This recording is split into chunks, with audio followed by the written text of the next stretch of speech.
A sword duel, unlike Pancration, utilizes swordsmanship, and it's the cause of most accidents in the cradle. It's also where the skill gap between students is clearly shown. 1 month after the current exam, the blessing ceremony will be held, the event where the Draker family awakens to the light and energy of transformation. When we arrived at the stadium, the head lecturer also said, "Zeke, let's go." Hearing this, Zeke carried an absurdly long sword forward. The sword in his hand made people feel strange. What is that ridiculously long sword? Does he think he'll be stronger with a bigger sword? Whispers started among the audience. On the opposite side, his opponent was Raina, Zeke Draker. She said with fiery fighting spirit. Zeke wasn't afraid of anyone, so he accepted immediately. "Sounds good, I accept your challenge." He pointed his sword at her. Hearing this, Raina calmly drew her sword. Assessing Zeke's strength, he wielded the two-handed sword effortlessly, now, facing him. I can say this isn't the Zeke I knew, the one who almost couldn't hold a sword. Could it be because he's grown, and his aura?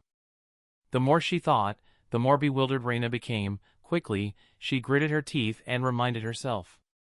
What am I saying? I can't be intimidated before the fight even starts. I'll confidently accept. Although she declared her confidence earlier, deep down, it wouldn't be easy. While she had always done this, battling the Thunder Knight would be intense. Raina Turin. She's also known as the Thunder Knight. She's one of the knights who made a name for herself during the Continental War and is considered one of the strongest in the next generation of the Draker family. As one of those who awakened their aura before the blessing ceremony, she must have awakened it several years ago. At this point, she hadn't used it in the cradle. She said she wanted to improve her fundamentals, Zeke thought to himself. Next, Instructor Pan, seeing both were ready, shouted, "Begin." The moment the words left his mouth, Raina's body flashed like lightning, thrusting her sword at Zeke. However, Zeke deflected the attack with his own sword. Seeing this, Raina immediately retreated to maintain distance. Then, she used her speed advantage, circling behind Zeke, and unleashed another powerful thrust, but Zeke blocked it by raising his sword. However, the attack's power was considerable, almost knocking Zeke out of the arena after he blocked it. "She's better than I expected," Zeke admitted inwardly. Meanwhile, Raina relentlessly attacked Zeke, giving him no time to think. On the stands, the idiot Leon, unaware of their strength, yelled, "Don't play with him anymore, finish him off." Jakin beside him reluctantly tried to explain to the pig-headed Leon. "Are you stupid? Does it look like Raina's playing with him?" Back to Raina's perspective, while launching attacks to restrain Zeke, she was devising a way to break through his defense. Although small, she could sense an opening. However, no matter how quickly she tried to take advantage of it, his sword met hers, seemingly nullifying her efforts. And then another opening appeared. This was like a training match designed to teach her. The more Raina thought, the more suspicious she became of her own senses. Then, after another clash of swords, Raina's body was pushed back and both sides temporarily stopped their attacks, because Raina's face was sweating from having to continuously attack. Meanwhile, our main character didn't even shed a drop of sweat. He even felt a little bored. So this is how the Thunder Knight fights back when in her sword cradle. Frankly, that's to be expected from someone obsessed with her fundamentals, but that's what holds her back. Let's see, why don't I try to help her break out of her shell? Thinking this, Zeke lowered his stance like a cheetah ready to sprint. On the opposite side, the female swordsman, seeing Zeke's stance, immediately became wary of the extremely low attack posture. He intended to close the distance in one move. His speed was extraordinary.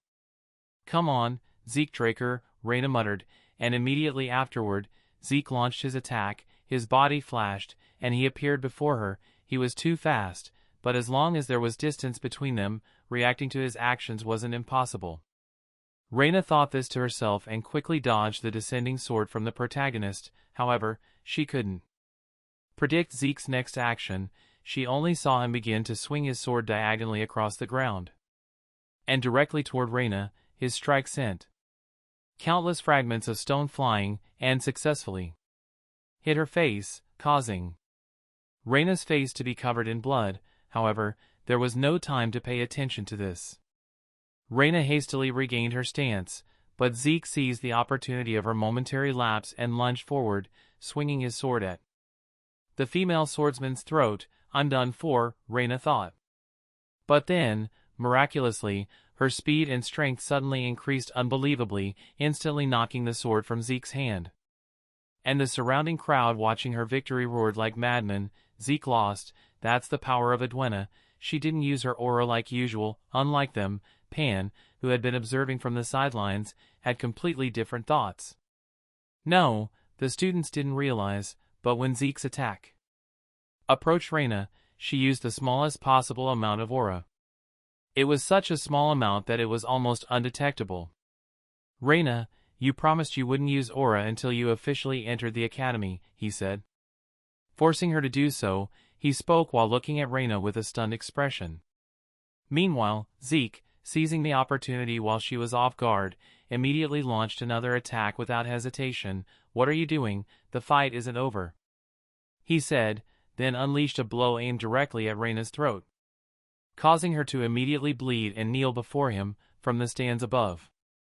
The crowd began to boo. That's a cheap shot. This isn't how we fight with swords.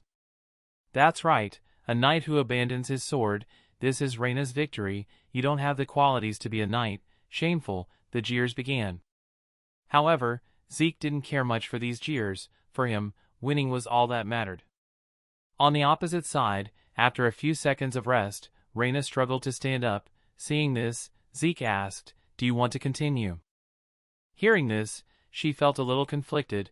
I haven't lost yet. He only landed a hit because I was careless. If he had used a dagger instead of his bare hands, I wouldn't have had a chance to stand here, thinking this, despite some reluctance. Reyna admitted, I lose. Upon hearing her admission, the entire stadium suddenly fell silent. Pan, as the referee, quickly announced the result. The winner is Zeke Draker. Today, Zeke Draker, who just a few days ago was called the trash of humanity, has achieved victory over one of the most talented children from a prestigious family. Scene change, or ruined castle, with countless soldier corpses scattered everywhere.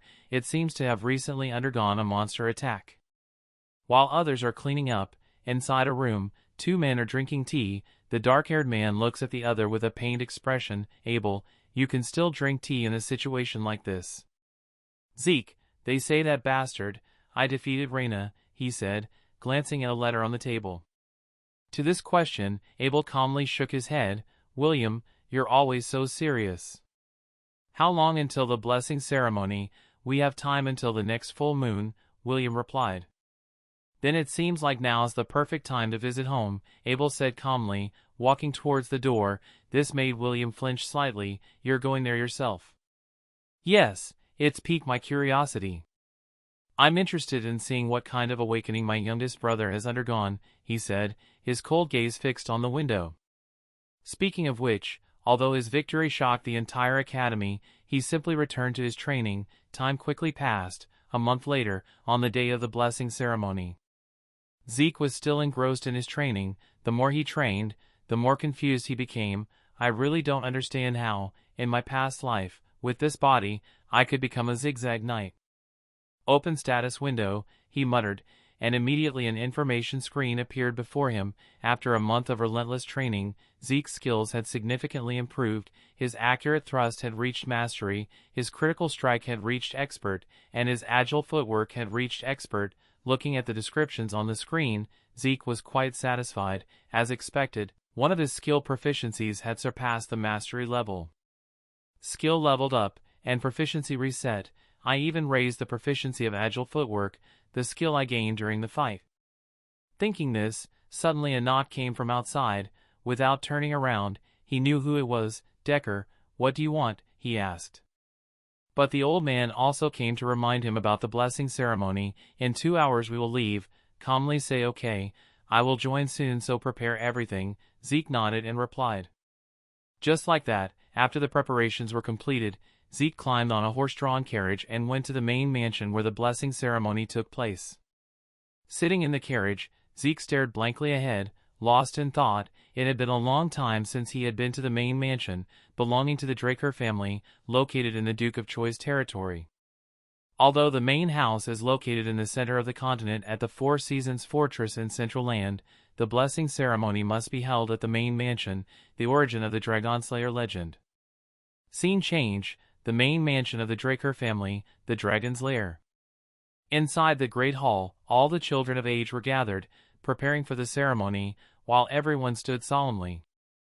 Zeke glanced around, assessing the situation. He had never realized this before. But all the guests were influential people, only known by name through continental newspapers. I'm sure the family also sent people to monitor me, regardless of their intentions, once they see my awakening fail. I'm sure they'll ignore me. At that thought, Jaken suddenly felt a focused gaze on himself, causing him to turn and look. When he saw the owner of the gaze, his face immediately turned furious. Why was that damned guy here? In another corner of the hall, there were also two men shaking hands and greeting each other for a long time. That was indeed the case, Abel answered. Hearing that, the person on the opposite side was also curious and asked, "What is the reason for your presence at this blessing ceremony? Has anyone in this class caught your eye?"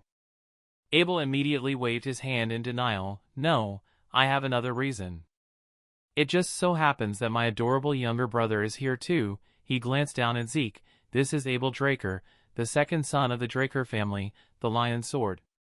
Back to Zeke, although furious at seeing his opponent, he reminded himself to remain calm. "Abel, the knight, calm down. I can't do anything right now. In my past life, Abel would never have come to watch me at the blessing ceremony. Did my actions change the future? If so, this could be my chance." Zeke's hand clenched so tightly that it trembled. Unbeknownst to him, the voice of the ceremony master rang out, "All right, let's begin the blessing ceremony." Aaron stepped forward. "Yes, sir." Aaron quickly went to a knight statue with a giant greatsword. In front of the statue was a huge bowl filled with water. As if knowing what to do, Aaron pulled up his sleeve and dipped his arm into the bowl of water. Next, a few drops of blood began to ooze from his palm. Immediately after, the water emitted a beam of light that ran along Aaron's arm, helping him open his dantian. Through the blessing ceremony, all members of the Draker lineage awaken their sealed energy when they graduate from the cradle at age 12, compared to ordinary knights who awaken at age 20. It's incredibly fast. In rare cases, along with the energy, they also awaken a Dragon Slayer trait called Spirit Suppression. They will at least reach the Golden Swordsman rank. A few even rival Red and Black Knights. Seeing Aaron's awakening complete, the presiding official nodded. "All right, next." Hearing this, the female swordsman Reyna stepped forward. In her case, the light emitted from the knight statue was red. Seeing this, Pan's eyes lit up with immense joy, and he immediately ordered a nearby soldier to fetch him a pair of gloves. This is because, due to spirit suppression, all such individuals are required to wear special gloves made by their family. Otherwise, they cannot live a normal life. When someone proves themselves a true-blooded descendant, they are granted the Draker surname and name, along with unimaginable support from the family and countless benefits.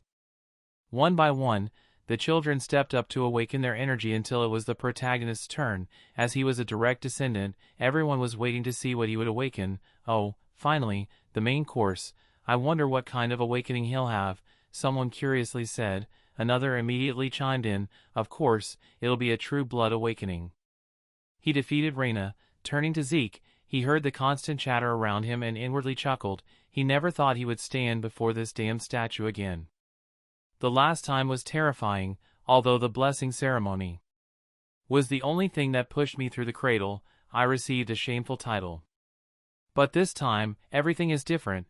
Not only can I heal, but I can also use ether, most importantly. I didn't give up or surrender. I stood up on my own willpower. So, help me, you damned statue. Thinking this, he dipped his hand into the cool water. The knight statue shook violently. But after a few seconds, it suddenly stopped without warning. The watching guests stared at each other, bewildered. It stopped. This has never happened before. In another corner, Abel stared at his younger brother with a bewildered, incomprehensible expression. Back to Zeke, even though he knew the outcome, experiencing it again, he couldn't suppress the anger on his face. "I knew it. I shouldn't have expected everything to change thanks to that damn guy. I was overconfident." He pulled his hand out of the giant bowl and took a towel to dry his arm. The guests around him began to look at Zeke with doubtful eyes. What? His awakening failed? How is that possible? But why? Looks like the head family's bloodline isn't enough to suppress the cursed bloodline, someone sneered, but was immediately cut off by someone else. Shut up. How could he be defeated like that? He must have used some trick. What a disgrace to the family. Zeke, hearing the whispers, wasn't surprised. He was used to it. These people never changed. It doesn't matter. There are many ways to become stronger besides awakening, Zeke muttered to himself. But at that moment, the system sent him a notification. I apologize, Zeke Draker, due to an error in processing a hidden message. Essential information was lost from the identification system during the professional identification process. Occupational information was input using system administrator privileges. The necessary information was found to be missing. The input of occupational information is complete. The system has identified the user's talent as a healing mage. Your profession has been unlocked. The received profession has been identified as a rare profession. A series of notifications began to appear, leaving Zeke somewhat bewildered. Something was different from his past life. Essential information was found to be missing. No way. Then he immediately turned his head towards the statue, and it was now emitting a red light just like when Reina woke up. This also made the group of guests once again turn around with big eyes and small eyes to look at each other. This is red. This is the awakening of his true blood. He started with red. Let's ignore this. The system continued to issue several other notifications. The machine has established a connection. The ancient dragon's blessing sealed within the user's soul has been activated. The talents of the warrior bloodline have been awakened. Your awakened talents have merged. The combination of rare talents has created a new, unique profession, immortal. As for the onlookers observing from the side, when the statue, which had been emitting red light, suddenly switched to golden light, their minds were completely thrown into chaos. Golden light, what is this? Is this really a true blood awakening? Wasn't it red light just now? So it's right, isn't it? Someone said uncertainly from the side. Zeke, hearing their murmurings, wasn't too surprised. Their doubts were natural, but if he spoke up, it would harm him, Zeke reminded himself. While the group of onlookers continued to whisper among themselves, but the spirit lamp isn't reacting at all. Is the statue malfunctioning? There's no spirit suppression, then it can't be a true blood awakening. In response to these questions, for some unknown reason, Abel suddenly pretended to be kind and clapped his hands, attracting everyone's attention. Why are everyone so serious? We've had 2 true blood awakenings in one batch. Isn't this something to celebrate? Hearing this, the people inside the hall began to look at each other with probing eyes. Very quickly, they understood each other's intentions. It seemed that if a member of the Draker family failed to awaken their aura, it would be incredibly shameful. Therefore, in this unclear situation, it was best to let Zeke, who had successfully awakened his true blood, stand out to preserve the family's honor. The guests around also understood this and immediately clapped along. That's right, 2 true blood awakenings. What a blessing! They clapped excitedly. Seeing this, Abel nodded in satisfaction and turned to the head instructor. What are you still doing? Quickly bring the gloves for the newest member. Yes, sir. The instructor bowed and quickly had someone bring a pair of gloves and tossed them to Zeke. Looking at the gloves, the protagonist felt them for a moment and muttered, "These are rather heavy," he said. He quickly left his position to make way for the others to awaken their aura. And although he had received Abel's help, Zeke only felt a growing sense of discomfort. Abel's intentions were too clear. But receiving Abel's help felt like stepping in shit. Time passed quickly. After all the children of the family had completed the awakening ceremony, P stood up and announced, "This concludes the blessing ceremony. We will soon have a celebratory feast for everyone, so please enjoy it." The children around, hearing about the feast, began to laugh joyfully. It seemed that their harsh life in the cradle had finally improved a little. Only Zeke didn't pay attention to this and turned to leave the hall. A pointless party. There must be a training room somewhere, Zeke muttered and quickly moved to find it. However, before he had taken a few steps, his brother Abel's voice rang out. "Hey, Zeke, the party's just starting. Where are you wandering off to?" he said with an extremely gentle face, but the protagonist felt like he was being stared at by a venomous snake. "I didn't expect him to talk to me so quickly," he muttered. Then, Abel, with the demeanor of an exemplary brother, extended his hand and congratulated Zeke. "Congratulations, you've awakened your true blood."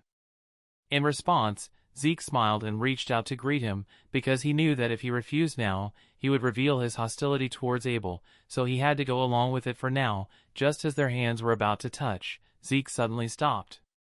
In that moment, Zeke remembered a sad image from his past, causing the atmosphere around him to change. And Abel immediately noticed this. "This is awkward, Zeke." On the opposite side, Zeke gritted his teeth, thinking, even to save face, "I can't shake hands with this scum."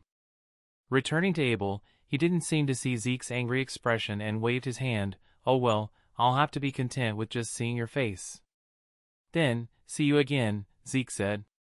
He gave Zeke a pat on the shoulder and left immediately. Meanwhile, Zeke, after Abel left, quickly wiped his shoulder, as if afraid Abel had soiled it. "All right, see you again," he gritted his teeth, thinking to himself. Inside the party, people were still discussing Zeke, 2 new true blood awakenings. That's right, Zeke's golden light was quite unexpected. "Is this the first time it's happened? I thought he failed his awakening. Where is he now?" someone wondered aloud. At the same time, our protagonist was in his private room, smiling wearily. "I thought I'd suffocate in there." Ignoring that, why am I alright? All true blood awakenings should have spirit suppression. It's an ability to prove you are an enemy of the primordial dragon, the source of spirit energy. However, since most machines use spirit energy as fuel, true blood awakenings are required to wear family gloves. If I'm truly a true blood, there should be a problem as soon as I remove the gloves. Thinking this, he opened his status window to check the information. And sure enough, there was a clear change. His profession, formerly healer, had changed to immortal. New skills appeared: spirit energy reversal, A rank rookie, and overall A rank rookie. His karma points were now 100. Looking at this information, Zeke felt a sense of curiosity. This is different from what I expected. It's not spirit suppression, but spirit energy reversal. But I need to read it carefully. He focused on the spirit energy reversal skill, and the system quickly gave an explanation. Spirit energy reversal creates a distortion field to neutralize nearby spirit energy. After reading the description, Zeke's eyes gradually understood. So spirit energy reversal is classified as a skill. The spirit lamp didn't react because it's not a passive skill. Before the ceremony, I was a rare healer, but now I'm a unique immortal. Wait a minute. All graduating students who awaken normally had blue aura. Only Reina awakened with red true blood. Mine was red at first, but it turned golden. The system said the identification machine lost essential information. The identification machine is that the bronze statue. The moment the system input the information, the statue malfunctioned and emitted red light. Damn it, so that's how it is. That bronze statue doesn't determine whether you awaken or not. It determines the user's characteristics and profession. Red signifies a rare profession, and gold signifies a unique one. The bronze statue is an ancient artifact used even before Tarakan's time. In the Draker family's founding era, the concept of professions didn't exist, so it was only used to determine if someone had awakened or not. They might have mistakenly established that the red light, indicating a rare profession, is a sign of true blood awakening. Honestly, no family head has discovered this. Now, I have karma points. I received them then. Let's try them out. To satisfy his curiosity, Zeke quickly pressed the button to use his dragon skill points. Then, his dragon skill points dropped from 100 to 90, and a series of notifications appeared from the system. Your dragon skills are now available. Viewing, Dragon Skill Level 1 Dragon Eye, allows the user to view detailed information about an individual after careful observation. Locked, requires 20 points to unlock. Dragon Skill Level 1 Dragon Might, allows the user to make enemies surrender with aura. Locked, requires 30 points to unlock. Dragon Skill Level 1 Devour, allows the user to eat and digest a large amount. Locked, requires 50 points to unlock. Returning to Zeke. After reading the skill information, he muttered, "Which skills should I unlock? My current points are only enough for 2 skills. Let's see, I'll get Dragon Eye and Dragon Might.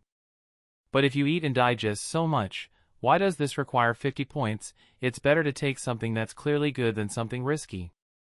Thinking about it, he quickly unlocked Dragon Village's own Longan and Longwei skills. It seemed dangerous to help here, so how about using Longan? Immediately after activating the skill, one of Zeke's eyes instantly turned golden, like a dragon's eye. Oh my god, I expected more, it said detailed information, but nothing changed at all. Zeke was disappointed. He muttered a word before going out to the balcony for a closer look. Furthermore, the sight before him astonished Zeke. This was absurd. The statue in the middle of the garden was as if right before his eyes. This could actually be useful, Zeke chuckled. Next, the system suddenly sent him a notification. Do you want to receive detailed information about the detected object? Seeing this, Zeke was a little curious and clicked agree. Then, a stream of information appeared before him, from the Oliver Wood chairs and tables to the drawers made in the Ink Empire. Returning to Zeke, before he could study more, the light in his eye gradually faded. Then he felt a dizziness. What was this? All my dragon techniques are like this, then I can't use them much, Zeke said wearily, lying on the chair. But at that moment, the healing and life regeneration skill automatically activated, causing his fatigue to instantly disappear. However, Zeke was curious about its automatic activation. I didn't intend to use healing, the young master curiously said, checking his status, and then his eyes widened as he saw the changes in his skills. Wait a minute, all his school skills had become passive abilities, and their levels had increased. This is excessive. Before, healing was considered a very powerful skill, but it wasn't something I could use continuously. And its healing effect also had limits. But now, self-healing is unlimited. I have to check it. Thinking this, Zeke grabbed a fruit knife nearby and immediately slashed his arm, causing it to bleed profusely. But after only a few seconds, the wound closed and healed as if it had never existed. Looking at this skill, Zeke suddenly felt he might have to slightly change his plans. It couldn't possibly take 5 years to graduate from the academy, right? 5 years? I'll only need 2, Zeke chuckled. Draker Academy, the greatest knight academy on the continent, where aspiring knights are willing to pay a high price to study, located in the Duchy of Troy. The academy is filled with vitality each spring semester. Zeke's group, after awakening their aura, had enrolled here. While strolling around, Zeke observed and assessed his peers. The upperclassmen were like adults, so perfectly trained. However, compared to those from the cradle, they were slightly lacking, but they were still the children of great families. Thinking about this, Zeke glanced at the groups of students forming cliques. He shook his head in disgust. It seemed they had already marked their territories. This family is rotten to the core. Among the numerous branch families supporting the transcendent Draker family, 3 families have the greatest influence, known as the 3 Great Families. First, the Turan family, known for their strength. The Zekamans family, representing wisdom. And finally, the Vardek family, famous for their wealth. Even the children of those 3 families are in this state. But whatever, it doesn't concern me, he shrugged, thinking, and quickly returned to his dormitory. His dormitory was the most luxurious one, the Platinum Tower. The Platinum Tower is a dormitory with a training hall, library, and all kinds of facilities. It's only for upperclassmen, and even those from the cradle can't easily enter. As for pure blood awakened, they are given privileges. They become the masters of an entire floor, called the Platinum Floor. At that moment, as he entered the building, a maid was waiting and bowed. Welcome, Zeke Draker, we've been waiting for you. We will escort you to your designated floor. Beside her, a line of maids also bowed. Welcome, young master. Returning to Zeke, seeing himself treated like this, he felt a little awkward and unfamiliar. In his past life, he wouldn't have dared to dream of this. Isn't this a bit excessive, even if I'm a pureblood? Zeke chuckled nervously. Then, an old man spoke, reminding Zeke, Elder Decker is waiting for you in your room.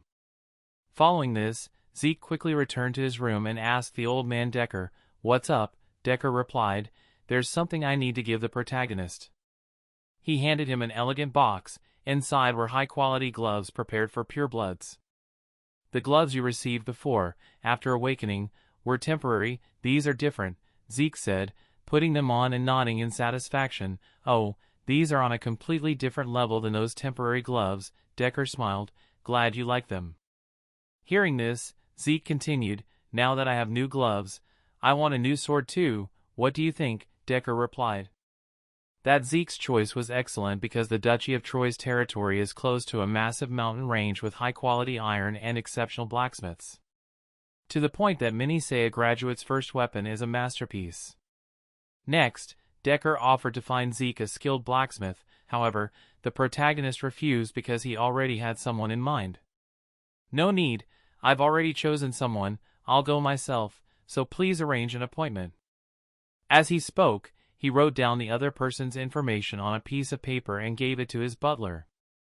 After reading the name on the inside of the paper, Decker's eyes also showed curiosity. I have never heard of this name before. I will contact them immediately. Besides, classes start tomorrow, so please review the relevant materials beforehand. You're always nagging, Zeke complained. Next, while waiting for Decker to contact the blacksmith, Zeke took the opportunity to review the materials and contemplate. The isolation of the platinum floor will give me more freedom to develop. Long was thinking this when a knock suddenly sounded from outside. It's interrupted your train of thought. Come in, Zeke said. Seeing that he had given permission, a maid entered and announced, Excuse me, sir, Lord Duenna has sent an invitation to dinner. Hearing this, although a little curious as to why, Zeke nodded in agreement. All right, take me there. The scene shifts to the rooftop of the building. The arrangement looks like several flower gardens specifically for tea parties. Upon arriving, Zeke couldn't help but feel a little bewildered by the sight before him. Interesting, it looks like some southern gangs. On the opposite side, the female swordsman, upon seeing Zeke's arrival, nodded in greeting. Welcome, Zeke Draker. My family is a bit unusual, sorry about that, she said, snapping her fingers to signal her subordinates to leave. On this side, Zeke, although slightly surprised, didn't mind too much. Thank you for your concern. Then let's finish eating and then talk about it. Reina continued talking about Zeke. While the Reina girl was ordering, he also frowned and observed the knight, wondering if she was optimizing her dantian to control the aura and also had her eye on the position of the purple knight. What's wrong? Then why is her swordsmanship stagnant? Such a waste of potential, Zeke sighed inwardly. And so, the two calmly ate together. After looking at Reina's stack of plates, 3 times his own, Zeke felt existential doubt. I eat a lot, but her appetite is beyond my expectations, Zeke thought, looking at Reina with an odd expression. Meanwhile, Reina, seemingly unfazed by his gaze, calmly wiped her mouth and spoke, We're finished eating, so let's get down to business. Accept the Tehran family's support. Zeke Draker, on the opposite side, immediately changed his expression upon hearing this. Then he reminded her, It seems you've forgotten, but we're both pure-blooded awakened. Reina almost laughed at Zeke's naivete. It seems you've misunderstood pure-blooded awakened. It's true we receive many privileges, just this platinum floor is proof enough. But we don't receive any benefits considering the centuries of accumulated academic and practical knowledge within the academy. A personal instructor to effectively improve strength. Without these things, no matter how rich you are, you'll fall behind. That's why family support is necessary. Pausing, Reina gave a living example for Zeke to understand. Even Abel Draker, a pure-blooded awakened like us, the youngest to ever achieve the title of White Knight and currently a Black Knight, received support from his mother's family, the Zekemans. Although the head of the Tehran family didn't tell me why, he said you wouldn't receive support from your mother's family. I'll say it again, accept the Tehran family's support, Zeke Draker, the female swordsman said with a serious expression. However, even after she explained all the benefits, Zeke still refused. No. Hearing this, Reina's face fell. Unable to contain her curiosity, she asked, Why? Receiving support from the Tehran family isn't a disadvantage, Zeke replied, standing up from his chair. It's not that. I don't need anything more than what I've received as a pure-blooded awakened. It's not much, but enough to reciprocate for the meal. I'll give you some advice right now. Your sword has too much power behind it. I guess you're too focused on that person. Listen carefully, Reina, your greatest strength is your flexibility. Coming from a supple body, don't receive direct attacks and crush opponents with brute strength. Instead, skillfully deflect your opponent's attacks and deliver a precise and refined counterblow. If you can do that, you'll be much stronger than you are now. Zeke lightly swept his hand through the air, causing all the surrounding leaves to swirl around him like a whirlwind. After doing this, Zeke waved goodbye to the female swordsman. Thanks for the meal. On Reina's side, after hearing his words, she unconsciously clenched her hand. The Turan family is a symbol of strength. I'm simply following tradition. No, it's not because I'm focused on others. But he's right, I'm obsessed with becoming someone worthy of the Turan name. As a result, this unconsciousness has been transferred into my swordsmanship. He simply saw through it. When I was young, everyone praised me as a genius. And no one gave me real advice. Zeke Draker, who are you?